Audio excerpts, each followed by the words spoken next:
There's a lot of things that are very, very right at McLaren. They finally managed to build a great car to go with that. They've got two fantastic drivers, yet there's been one thing missing. I remember when Nico Rosberg became world champion in 2016, I had the fortune to be able to interview him on the day after he won. And we had a long conversation about his championship win. He thinks he could not have won the world championship in 2016 without having gone through the failures of the years that preceded it.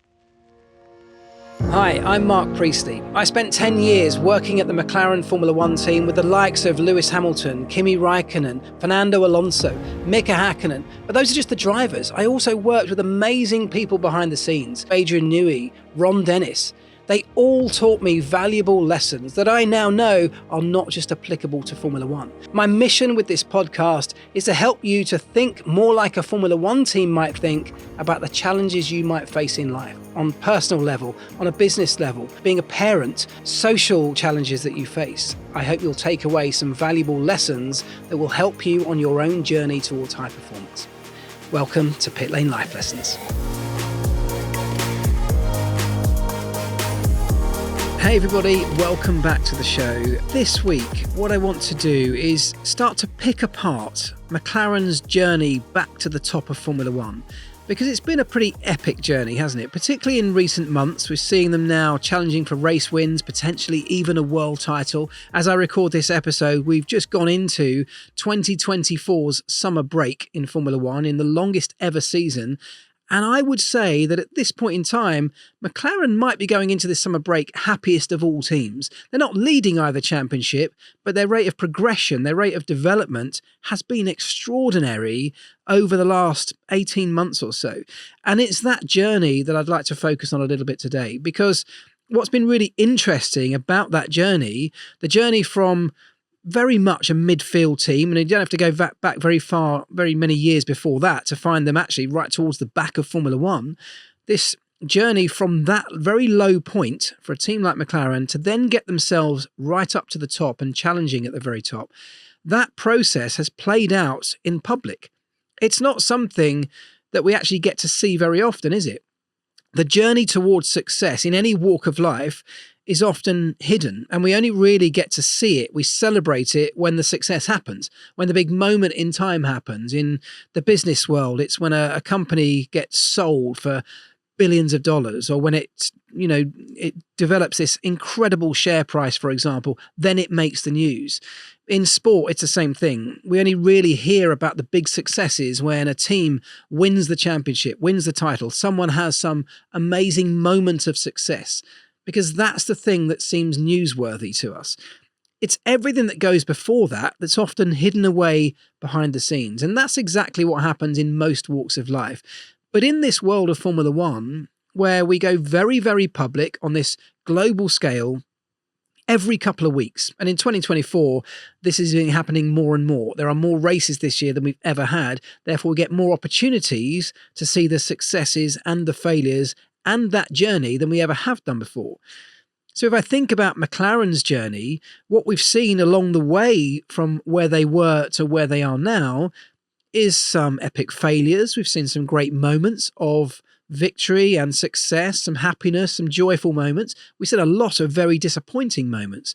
And we've seen some prolonged periods of disappointment, decisions that have gone wrong, whether it be strategy in the racetrack, in the race itself, or whether it's decisions around the structure of the organisation, appointments that have been made in key personnel that haven't worked out, and then we've had to backtrack on those.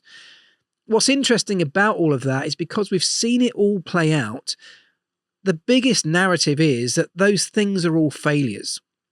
If you go back to, look, I can think of McLaren's journey as, in very broad terms, and I do appreciate it's much more nuanced than this, in very broad terms, you think about the Ron Dennis era, and then maybe now the Zak Brown era. I appreciate there's a lot of crossover, there's a lot more complexity to it than that. But if you separate it into those two compartments, the Ron Dennis era had some unbelievable success, but it also had some really disappointing times.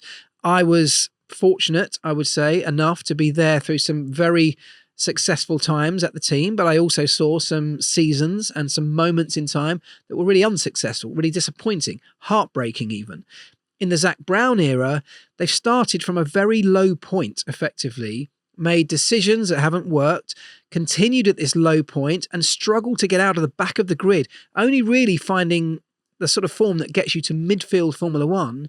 And then only in the last couple of seasons have they taken the giant leap to get back towards the front.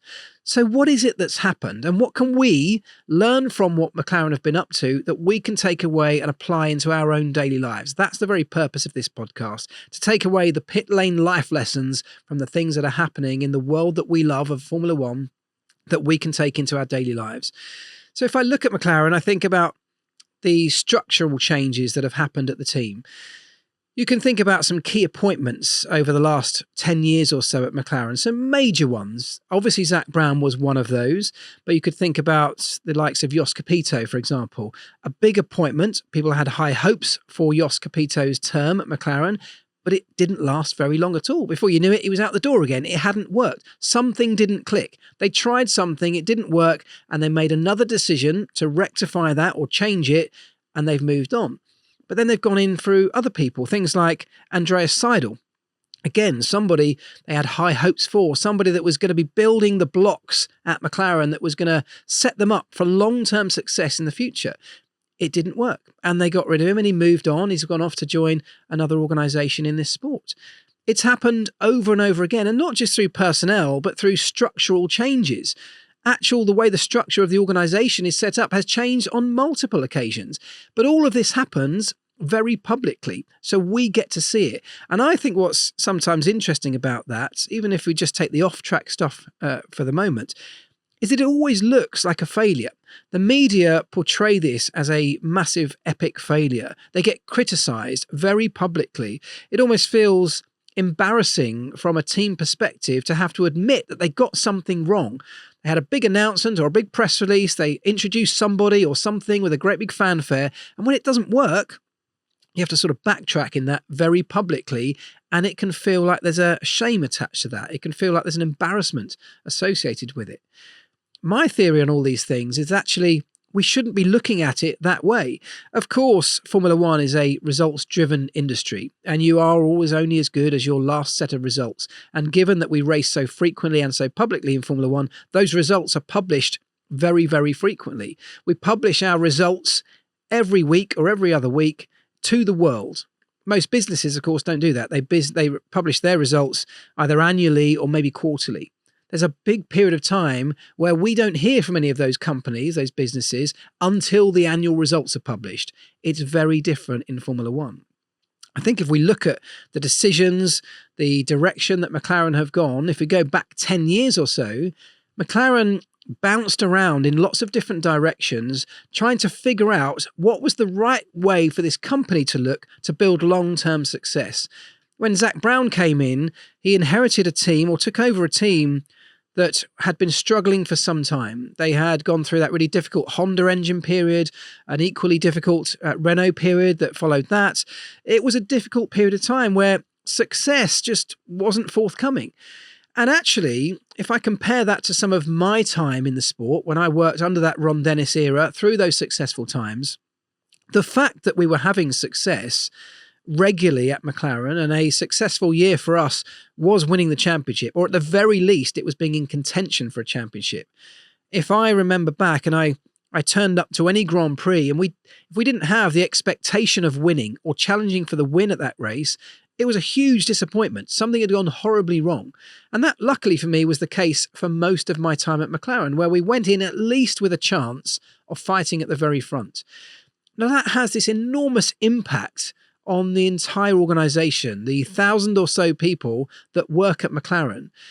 If I think back to what I felt during that period of time, because I had that expectation, I felt like a winner. I felt like I was one of the best in Formula One. I was working for one of the best teams in Formula One that operated at the very highest level.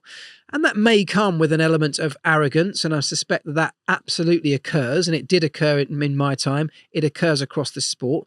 Formula One in itself is quite an arrogant place. But at the very front, what it also does is it drills into you as an individual and as a team that you can do it, that you can win. So when you've had some success, the belief is there that you can have that success again. Week in, week out, I turned up to Grand Prix believing that I was the best and I was part of a team that was the best and we deserved to be in the fight for victory.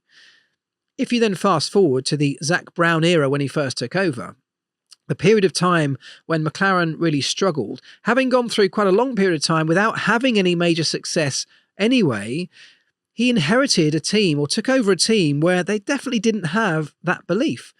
There were a lot of people for a long period of time that had never won a Grand Prix at McLaren.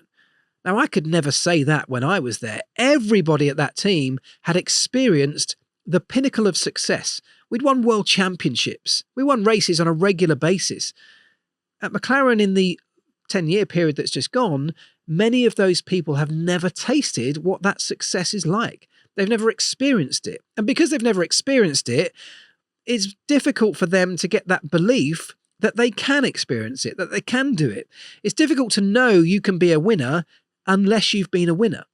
And my whole take on this modern McLaren journey back towards the top is that even if we take the modern day now, where they have built a wonderful structure, a brilliant organisation with some great people in place, a wonderful culture in the background, well-funded and resourced. They've got great facilities at their amazing factory down at MTC. There's a lot of things that are very, very right at McLaren. And now they finally managed to build a great car to go with that. They've got two fantastic drivers.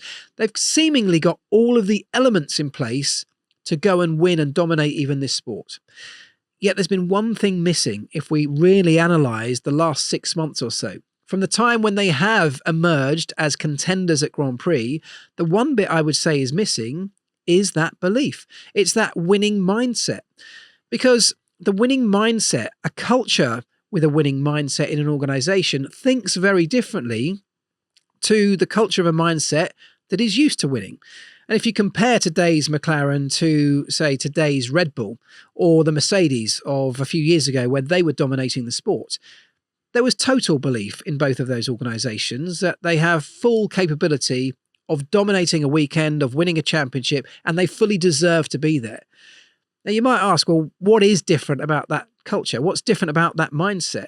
Because it's nothing conscious. You don't necessarily consciously think differently before you become a serial winner as opposed to how you think when you are a serial winner. It's all in the subconscious mind. It's those...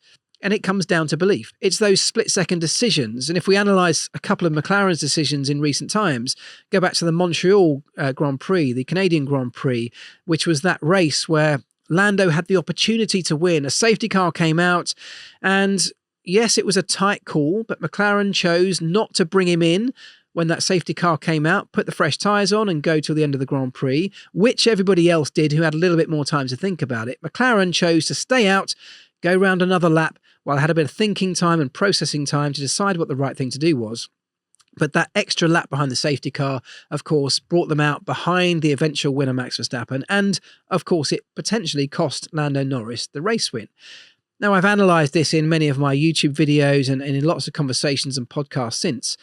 But the idea of that split-second decision that McLaren had to make as they were trundling down the back straight towards the pit lane entry. And then that moment comes when race control deploy the safety car, and they had something like 20 to 30 seconds to make their mind up and decide whether to bring Lando Norris in from the lead of that race to change tyres onto what they knew would be preferable tyres. It seems like that's a very tight call to make. But in Formula One terms, those are the calls you have to make when you're winners, when you're championship contenders. Now, I can imagine, and I'm speculating to some extent here, but I have spoken to the team about this, the difficulty in making that decision was that there wasn't total belief that it was the right decision at McLaren. And at least part of that comes down to the fact that they haven't been in these kind of positions very regularly before. They're not serially running at the front. They're not having the world's media and attention on scrutinising everything that they do. That's what comes with being at the front end of Formula One. All of that stuff builds up pressure, which was already a highly pressurised situation. The consequences of getting that decision wrong, making the wrong call, that seems terrifying in that moment. And when you're a little bit unsure, even if only subconsciously, about whether or not you're capable of doing the right thing in those high-pressure moments, you tend to hesitate. You tend to be reluctant to actually make the decision that needs to be made. And it seems like a far more sensible decision in that moment, if you're not entirely sure, to just pause, to wait, to take your time, and even if it costs you a lap behind the safety car, to try and get the decision right in the end. But the problem with all of that is the right decision in the end, as opposed to the right or wrong decision, and bear in mind it could have gone either way, in that moment, those are the split-second calls that either win or lose races. Yes, McLaren could have got that wrong. They could have made a decisive call, got the decision wrong in the end with the benefit of hindsight, but at least they'd have been decisive. And I think actually the reality is it was a fairly obvious call. They had to get onto those new tyres. It was simply the lack of self-belief, of self-trust in themselves as an organisation, being a little bit terrified to make what was a big and bold call. Those are the things that come once you've had the success that then breeds the self-belief. And that is the culture change, the mindset change that I'm talking about. Guys, I hope you're enjoying the conversation so far. If you can take a very quick moment to like, subscribe, follow, leave me a comment or a 5-star rating, I would really appreciate it. It makes a massive difference to the podcast.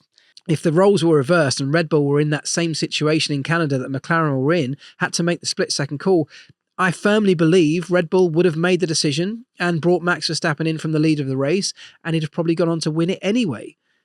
But that decision would have been based on a huge amount of recent success, a huge amount of confirmation that they are good enough, that they are one of the best teams in Formula One, that every individual within that team is the best at what they do. That was the belief that I had in my time back at McLaren in that Ron Dennis era when we had the success. Through the times of Mika Hakkinen winning world championships, Kimi Räikkönen challenging for race wins and world titles, and then of course moving through into Fernando and eventually Lewis winning another world title. Those things breed so much confidence and self-belief, you can have complete trust in the decisions that you have to make in the heat of battle.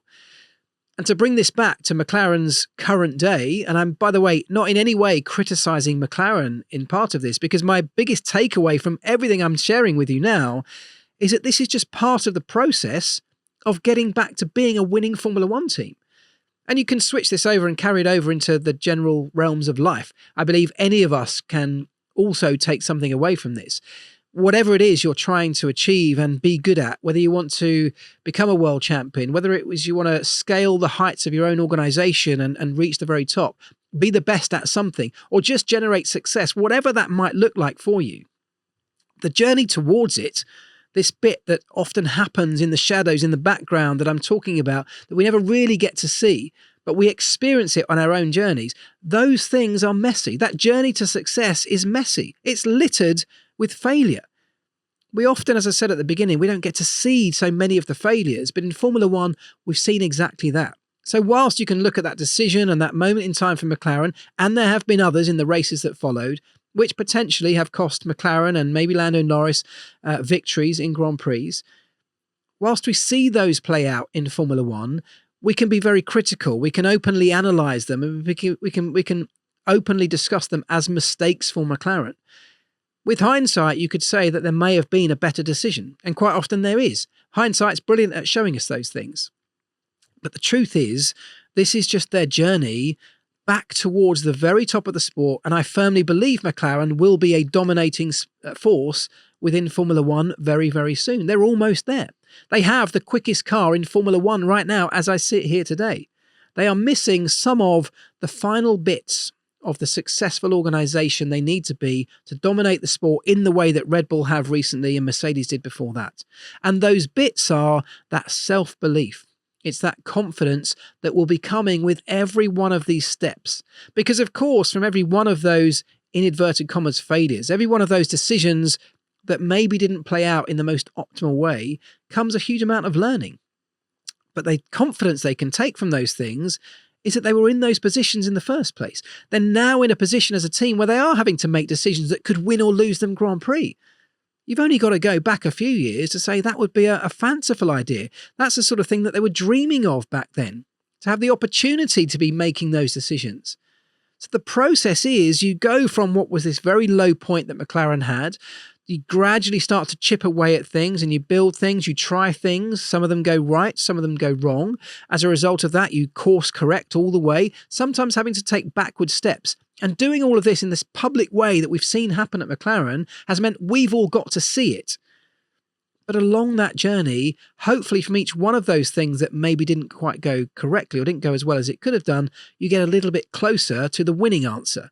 And that is what's happening right now. McLaren are building this winning culture in the background. We're just seeing it play out.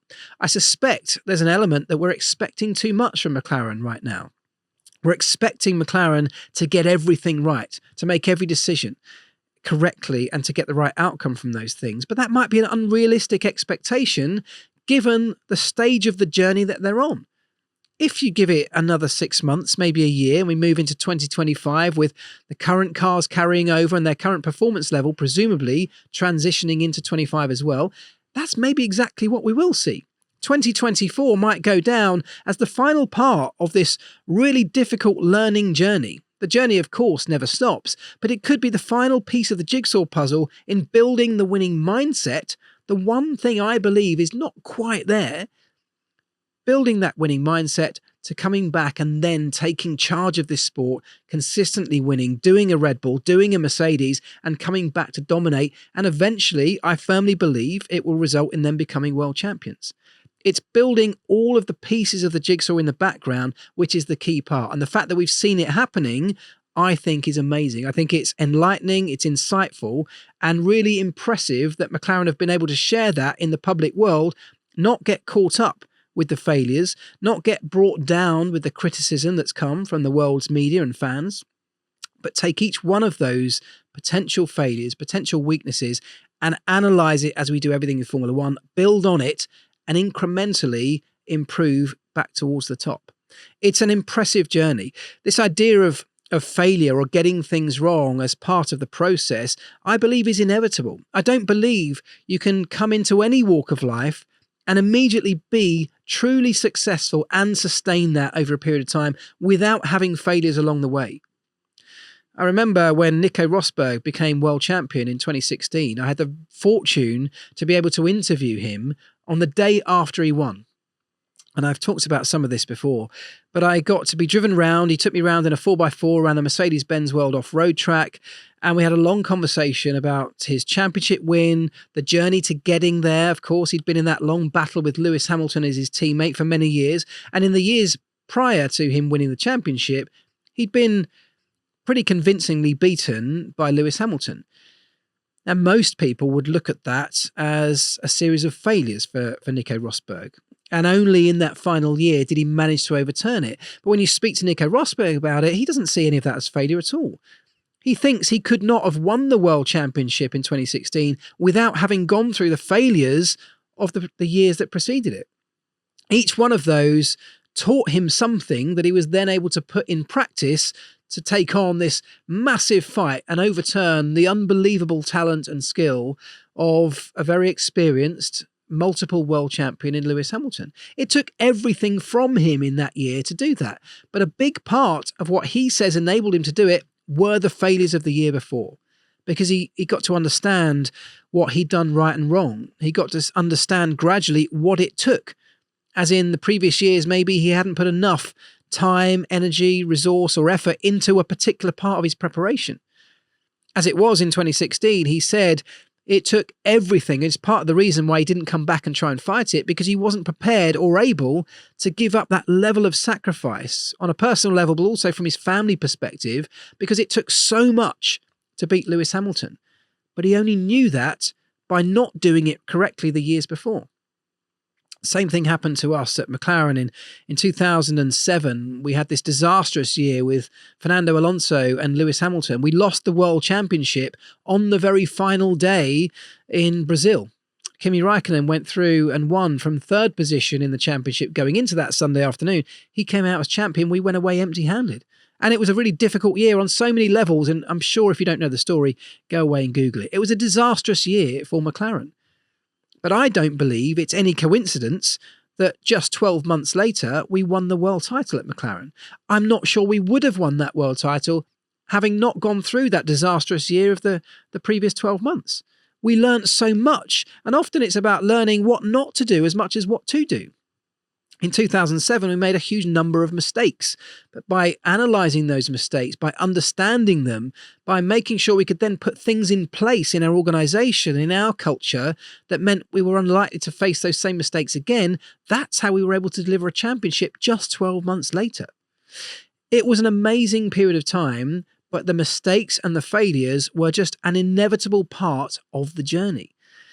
And I think that's what my biggest takeaway from McLaren right now is that it's this idea that we're being overly critical, or fans and the media at times are being overly critical when we see McLaren not quite get things right. It's coming and it's part of the process. Red Bull didn't become serial world champions overnight. It took them a few years to get there. In fact, they struggled in the beginning, if you remember. Mercedes did the same. When they first took over the team at Mercedes, they didn't suddenly come out of the box winning everything. They had a difficult couple of years. McLaren are going through that process right now. And it's beautiful to watch because the learning journey, as I said right at the beginning, is something we're not always privileged to witness and to see. And I think it's the same in our own lives. This idea that we're either unwilling to share the failures of our lives, the sort of embarrassment that's often associated with those failures or those mistakes, is something that I think holds us back. I think it's something that prolongs the period of time before we get to the successful times. And actually, what we've seen in Formula One, which is this public display of mistakes and failures, this public journey towards success that, as I said before, is so messy, it's so tangled, it's not a linear straight line from 0 to 100. It's up and back, and it's taking steps forward and then a couple of steps back again. That's part of everybody's journey to success. It's just that we don't see it. And I think if we were a bit more open in our own lives about trying to share and being willing to share that journey, we might benefit from knowing that others around us are on a similar path. If you take social media, for example, social media, if you were to just believe what you see in social media, you'd think the whole world is just purely having successful days every single day. Everyone's living their best life and is just winning all of the time. But we all know that that isn't true. And we have to keep reminding ourselves that that's true because social media today is such a hugely influential part of our lives. We spend a lot of time on it. We are influenced by a lot of people on it. And if we're only ever seeing success, it's very easy for us to suddenly start to think, well, if we're not seeing that level of success in our own lives, are we just a massive failure? Are we getting it wrong where everyone else is getting it right? What Formula One is showing us right now is that is never going to be the case. You're never going to just suddenly have success out of nowhere. You've got to go through a journey. We're all on that journey and at different stages and at different levels. We're all aiming for something that we might call success. It might be that we just want to be happy in our lives and fulfilled. It might be that we're aiming on a particular career and trying to get somewhere. There might be financial goals, relationship goals, whatever it is, whatever success looks like for you, the journey to get there is going to be littered with things that didn't quite work out. So if we're too influenced by the likes of social media, we can very easily get distracted from that. We can very easily feel like we are the only ones that are lost on this journey. And I wonder if we should all try and be a little bit more open. I wish social media had a lot more of the journey being shared, like we're seeing in Formula One. I wish people in general were much more willing and able to share the ups and downs of their journey to success, to share the days that didn't quite go well, but then follow that up with what we learned from it and how we can use that to get ourselves back on track. I mean, how valuable would it be to be seeing that in your daily feed as opposed to just the big moments of glorious success that most people are willing to share? I think it's a fascinating subject that Formula One and McLaren's journey in Formula One has really highlighted for me. It's brought to the forefront of my mind. I spend a lot of time in another part of my life analysing sort of corporate structures, helping businesses to succeed. And I'm always doing that through a model of Formula One. And the McLaren journey is a wonderful model to share with people because it highlights exactly the things that I've just been talking about. Whether it is our personal lives, whether it's business, whether it's sport or Formula One, Everybody has to follow a similar path. Yeah, you might get lucky and stumble across success out of nowhere, but sustaining that success is built on getting all of the basics right.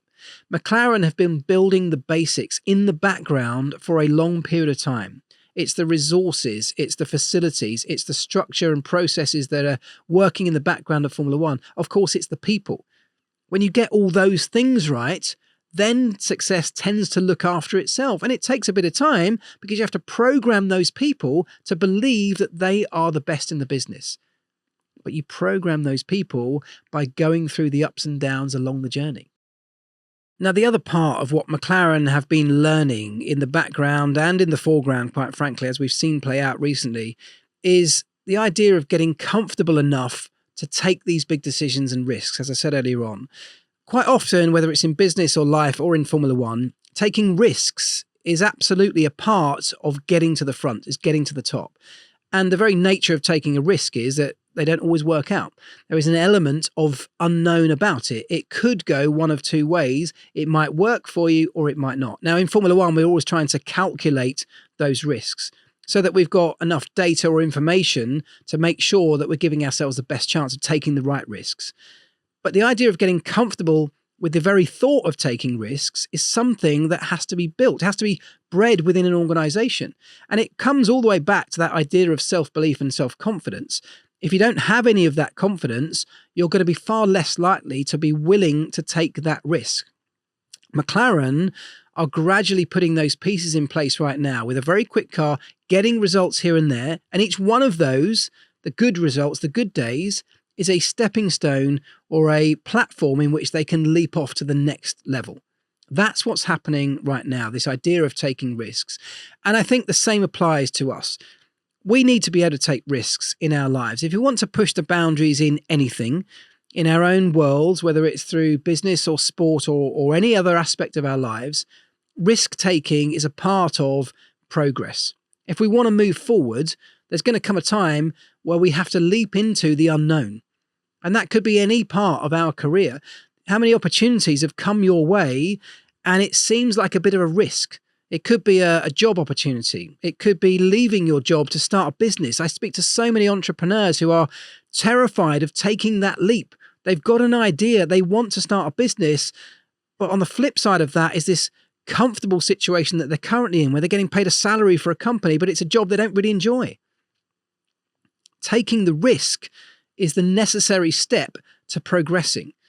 Now, as I said, they don't always work out. But if we take the mindset that we have to go through that to get to where we want to get to, as opposed to trying to avoid that risk, in which case we'll either never get to where we want to get to, or it's going to take twice as long to get there, it's going to hold us back. It holds a lot of businesses back in exactly the same way. It can hold Formula One teams back, as we've seen and discussed, but it can also hold us back. The idea of taking a risk in our own lives, we of course weigh up the consequences of taking that risk. We need to balance whether if it does go wrong, is it going to be catastrophic? Is it going to literally end our lives? Is it going to put us back 15 years? Or is it just going to be a little hiccup that we can learn from? Is it going to be something that we could either go back to what we're doing right now? If we're talking about the business idea, could you go back to working in the corporate world? Could you get another job? Probably. So maybe it's not the end of the world in taking those risks. So the first thing is to weigh up the idea of what are the consequences of taking the risk that we're so terrified of taking. The chances are it won't be as bad as you probably tell yourself it could be in the moment. So that's the first thing. You weigh up the odds of the rights and wrongs of it. But then once you take it, once you decide to take the risk, it's about taking it quickly, getting on with it. Go back to that decision at McLaren in the Canadian Grand Prix. They needed to take a risk, but they needed to take it quickly in that moment because by hesitating, they missed the opportunity. And the same can happen for us because if you don't take the big decision at the moment, it really needs to be taken. And bear in mind, there's always a voice in the back of our head saying, well, if we just hold on a bit longer, we can analyze it more. We can get a bit more data, a bit more information. We can think about it for a bit longer. We can wait for the right moment. The right moment may just never come along. And sometimes taking the risk is the quickest way of learning how we're going to get to the eventual successful outcome. It might be a case of learning because it didn't work out. But even so, very quickly, you've got a bunch of information that shows you what not to do. This idea of taking the quick decision, although it can go either way, is a very fast, a rapid learning process. And if we want to scale the heights of whatever successful path we're on, sometimes that's the best way to do it. And to do that, you have to get comfortable with taking the risks and comfortable with the idea they may not work out. But if you zoom out and think about it as part of this bigger picture, the bigger journey to success, I talked about it being messy earlier. That's what I'm talking about. It can be messy. But if you zoom out and think about it as a tiny little spike on a graph, rather than an enormous mountain you're sat at the foothills of, that can change your perspective of it. The idea of thinking about the big picture is often a really good way of understanding that as long as the overall trajectory towards where you want to get to is correct, the little tiny spikes of ups and downs, they don't really matter. Now, back to McLaren's story, of course, that's what they're learning right now. But when they get towards the front, it comes with a whole different set of challenges and pressures, again, that we're seeing being played out in public. The idea of scrutiny from so many more people, as I mentioned earlier on, is one thing. Everybody wants to analyse your decisions and have their own opinions on it. You've got to be able to block that out. The same thing happens with social media. You need to be able to block out the wider world and understand that what you're seeing on your little screen is not reflective of the reality of life. So being able to block out the noise around you when you're on your journey is also really important. But the other thing that comes with McLaren's sudden journey towards success, sudden realization they are now operating at the front end of Formula One, is this internal challenge of having two drivers who both want to compete for wins. And eventually, they're both going to want to compete for the World Championship. Now, for all the things that McLaren are putting in place in building this wonderful organisation and getting back to the front, one thing they've never experienced since my time in the sport, the last time this really happened was the Alonso and Hamilton year of 2007. As I said, a hugely messy and difficult year for all of us. But it was also the very last time they had two excellent drivers at the top of their game, almost indistinguishable between each other in terms of performance, in a great car that was capable of challenging for race wins and a world championship. And the only thing standing in between each of those drivers and the biggest prize in this sport was the other driver on the other side of our own garage. Now that poses a whole new threat for McLaren, something they just haven't experienced. Most people, I said earlier on, most people haven't experienced multiple race wins at McLaren. They haven't got that winner's mindset yet. How could they? But they've also never experienced this internal dynamic of drivers feuding and fighting and actually becoming enemies. I personally believe that it's inevitable in Formula One that happens. When you get two great drivers with a car capable of winning a world title, I do not believe two drivers will ever remain friends. I've never seen it happen, and I don't believe it can happen. But it poses a new threat or a new challenge for the organisation that has to manage that relationship. Right now, everything's kind of fluffy and rosy, isn't it? The two drivers seem like good friends. There's always a bit of banter between them. They're very jovial. They're quite happy to trade and share these results. Because at the moment, there isn't quite a championship at stake. When McLaren get to that situation, and they may even get to that by the end of 2024, by the way, maybe unlikely, but certainly in 2025, that will probably be one of their targets. They are going to have to manage relationships within that organisation. And that is a difficult thing to do when two people in that team, namely the two drivers, have such strong motivations that directly oppose each other. It's a weird dynamic that doesn't really happen in many other sports, or maybe even any other sport, where the team has a particular goal, and that's just to get overall success for the team. They want their drivers to finish 1-2, but really as a team, you don't really care which way around it is. For the drivers, though, it's exactly the opposite. They just want to beat the guy that's going to get in their way of the World Championship. And if that's the guy wearing the same uniform as you, sitting in a car that looks exactly like yours with the same level of performance of yours, he goes from being a teammate to your absolute outright enemy. And this is something that I think we're also starting to see and are going to see play out in public. The idea of managing this relationship is going to be portrayed in front of the world. There's an argument to say we've just about seen the beginnings of it. Just a race ago, in the Hungarian Grand Prix, where Lando Norris and Oscar Piastri were under team orders to switch places at the end of the race after a sort of slightly odd strategy favoured Lando Norris when actually it was Piastri that was leading the Grand Prix. And we saw some tension on the radio, some conversations between driver and engineer that were tense, they were intensified, they were frustrated from a driver perspective. The engineering team were getting frustrated too. And you can imagine from a management perspective, there's a little wake-up call that things are not quite as fluffy and rosy as they've been over the past few years when they haven't been challenging for the big success. Now, I think that's going to be a really interesting dynamic to follow. As I said earlier on, I was part of this at McLaren when it last happened, and we dealt with it unsuccessfully. At Mercedes in the Lewis Hamilton-Nico Rosberg period, they dealt with it unsuccessfully. The drivers fell out. It caused problems. I don't think I've ever seen it work nicely, and McLaren now need to find a way to make this have the least detrimental impact on their organisation. This organisation they're trying to build into the perfect Formula One team, this successful outfit that has all the right pieces in place to win everything, and yet now they've got a threat from within their own walls. The idea of managing those relationships, just like in terms of managing relationships in our own world, in our lives, is almost certainly going to come down largely to communication. This is another skill that the team are having to build right now, how they communicate with each other and their drivers, particularly around difficult moments and difficult subjects. And if I again think back to that 2007 disaster of our year at McLaren, one of the biggest reasons that we got that so horribly wrong between our two drivers was that communication just wasn't good enough. There was an expectation on Fernando Alonso's part that he would be the number one driver. He was the current world champion. Lewis Hamilton was the rookie coming into the sport. I don't even think Lewis Hamilton, for any stretch of the imagination, thought that he would be in contention for a title at the end of the year.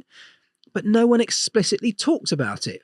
We never had any communication about it. No one really said we're going to give preference to Fernando Alonso, the guy with all this experience, the guy with the number one on the car. It was just sort of openly assumed that's how it would play out. And then, of course, when Lewis Hamilton was very quickly as fast as Fernando Alonso, on many occasions even faster, and he became a championship contender as the year rolled on, we had this awkward situation when no one had ever talked about how we would manage the relationship. No one had spoken to the drivers. We hadn't talked about it internally, about how the team would manage it. And so we were thrown into a situation on the fly, in public once again, where we had to try and manage things, and it didn't work. Not only did it not work, but it caused us no end of further problems. And that will be the bit that McLaren will be very, very aware of. Not only do they have to try and smooth this over as best they can and create a smooth path for their team and two drivers, they need to make sure it doesn't detract from all of the other good things they've been building over the last 10 or 15 years or so. It could easily do exactly that, because in 2007, we had the fastest car on many occasions. We probably had the two fastest drivers. We had everything in place, great resources, great facilities, wonderful people at the team. Everything was in place there to win all of the world championships, all of the titles, to win everything. And yet we came away empty-handed, largely because we didn't manage relationships. We didn't communicate well enough within those relationships within our team.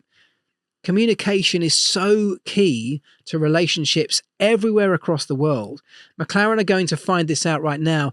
And the thing that I would love us as individuals to take away from it is that having these conversations in our relationships, whether it's personal relationships, whether it's relationships at work, having conversations around expectation is so key to delivering the eventual happiness or the eventual success, whatever world we're talking about here.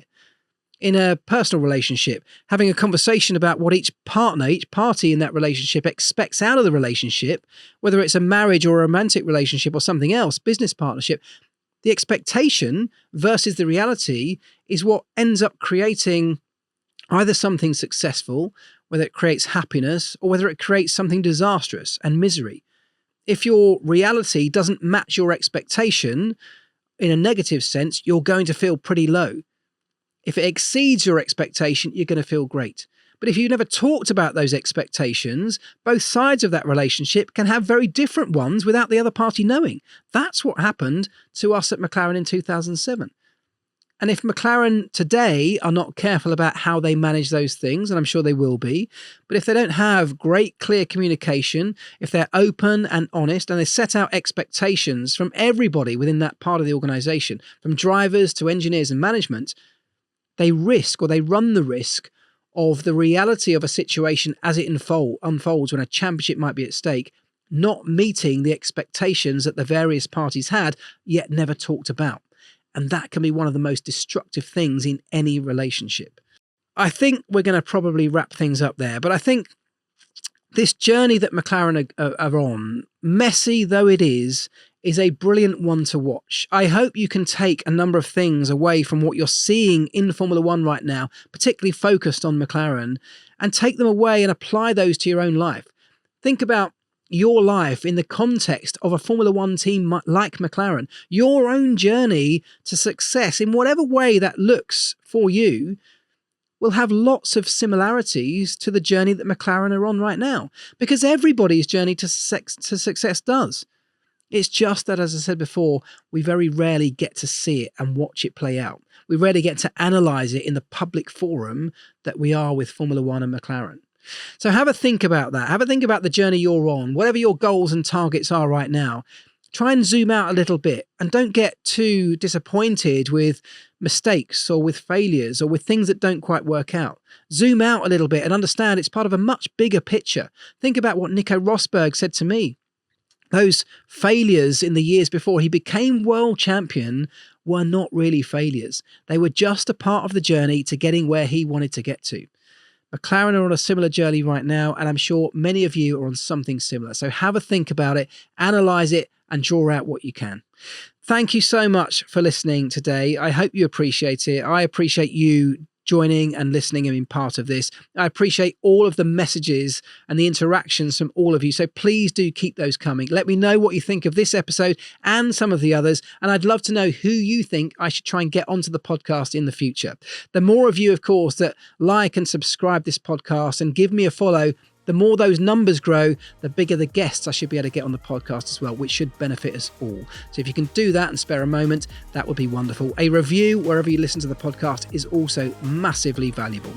In the meantime, before we speak again, have a wonderful week. Enjoy whatever it is you're up to. And remember this, do the right things, do the things right.